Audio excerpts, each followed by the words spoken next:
What up, guys? Another Adonis review. Today I'm going to do Pavlov that I played on the PSVR 2. There is crossplay enabled, so I guess you can't play this on other things, but I played it on the PS5. Now, I'll make it pretty straightforward because this is I guess I wouldn't call it a fully online multiplayer type game because you do have offline modes, but there is no story mode when it comes to Pavlov. But to make it straightforward, Pavlov is essentially the best way to explain it if you had no idea what it was. It's, Call of Duty multiplayer for the PSVR 2. And while we sit in this limbo waiting for possibly better versions of it when it comes to like Crossfire or Firewall or whatever, this is essentially what we have in the meantime. And I feel like it's a great middle ground for the meantime. I definitely think it is worth the money. First, I was very skeptical when it came to purchasing Pavlov, mainly because, in the near future, we do have those two other games that come out that, essentially have the plan to overrun it. And it's like, well, if you have a game that's mainly derived off playing multiplayer and in the near future, supposedly it's going to be better, well, why waste money on it? But if you look at Pavlov, the price, and this is an overall for most PSVR 2 games and VR games in general, it's only $25 for its standard price. And quite simply, that's not hurtful at all, right? With standard games, they're $70 nowadays. To pay $25, even if unfortunately we don't know the dates of the other games coming out, but even if they came out in a month, it's not going to be too painful to pay $25. In the sense of that the fact that you could pay $70 if it was Call of Duty, right? However, $25 you get a lot with this game. I think it's 100% worth it. And if this was just a standard multiplayer game, I would say maybe it might not be worth it.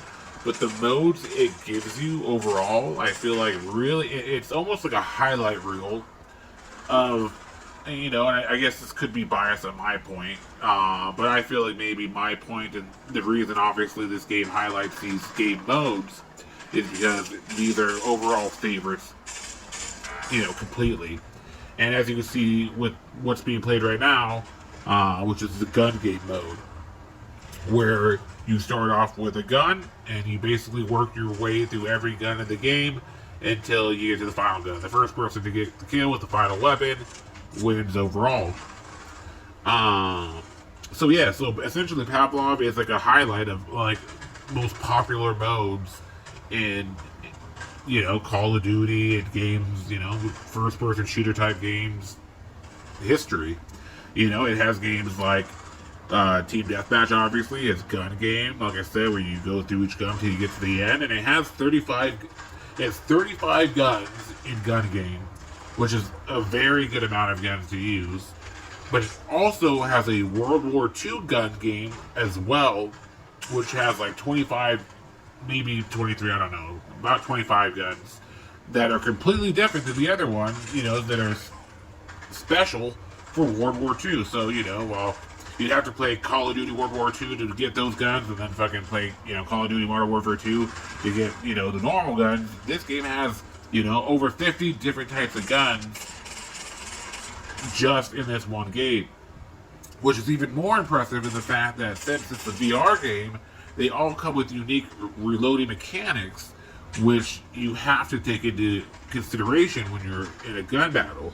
Once you lose those bullets, you have to reload. And some guns have crazier reloads than others. If you have a big light machine gun, you think you reload, you pull out the ammo and put the new one in, but no, you gotta lift up the hatch or whatever. You have to grab the bullets and drop it in and then reclose it, then cock the gun. Most guns you need to cock and reload, but snipers you need to sometimes reload single bullets or cock every other shot. And again, everyone has to do this, like in gun game, for example. So even though it's inconvenient, it's a fair balance of inconvenience. Same thing with one in the chamber or using handguns. It also has search and destroy as a game mode. It has one in the chamber, which is where, like I said, you have one bullet in your gun. And, if you shoot somebody, you get another bullet. If you miss, you have to go into a knifing mode. And if you knife somebody, you get a bullet again and you get to restart. Essentially, which is another fun mode to use. You could easily find yourself playing these, games for, just like, oh, one more. Let me just do one more. Let me just do one more. You just keep doing it. It even has its own zombie mode, which is, great. I haven't really gotten too far into it. It seems, especially difficult. They're fast zombies, and again, with the reload speed, it seems difficult. So I haven't spent too much time on the zombies, but I mean, you have it, right? That's fantastic. It's a huge mode, and definitely in VR, like, I can only wait and hope to see, like, Black Ops 3 level of zombies in VR one day. It has Prop Hunt, if you've ever played that game, where, it's really a funny game to play. And to do it in VR, it's crazy too. We basically pretend to be chairs or fucking, just random objects in the environment. You hide and people come shoot you and find you and, see where you're hiding. Again, these are just like, if you're going to ask for levels or modes to be in a game like this, they've given you exactly what you want. They have a great variety of weapons. They've given you cool reloads.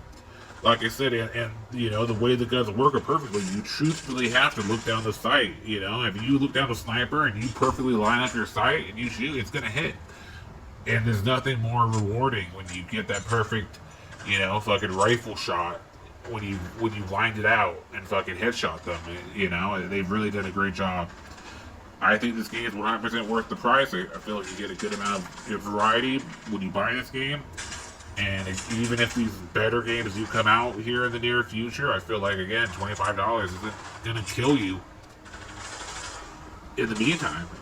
The only negative, of course, if you're a person with quick dizziness, or discomfort when it comes to the VR, obviously that will be probably harder. But that's something you have to deal with just overall, right, with VR. So it's just something overall you need to keep in mind. So beyond that point, if you were holding off and didn't know if Pavlov would be worth playing, I feel like the graphics are very decent. The amount of guns they give you, the reload animations, and the things you do to reload, all that stuff, top notch. Game modes are fun. I'd say the biggest negative is possibly the fact that sometimes it's hard to find a lobby with the game you want to do. Obviously, team deathmatch is pretty easy to always do. Gun game is also sometimes pretty easy as well, like search and destroy, the popular ones. But maybe it's tougher to find those niche ones. That's just like the perfect time of the day, right? Not saying it's impossible, but sometimes obviously better than others. And the cool thing is that you could always switch into, and add bots in, which, Call of Duty, that would be fucking, it'd upset you probably, you wouldn't like it. But since this is such a learning curve, since it's, really the future of it, and even when it came to the original PSVR, like, it just wasn't as smooth to use as it is now. So, playing with even bots is fun, because it's interesting getting better, you just gotta improve and learn how to use sights in VRs.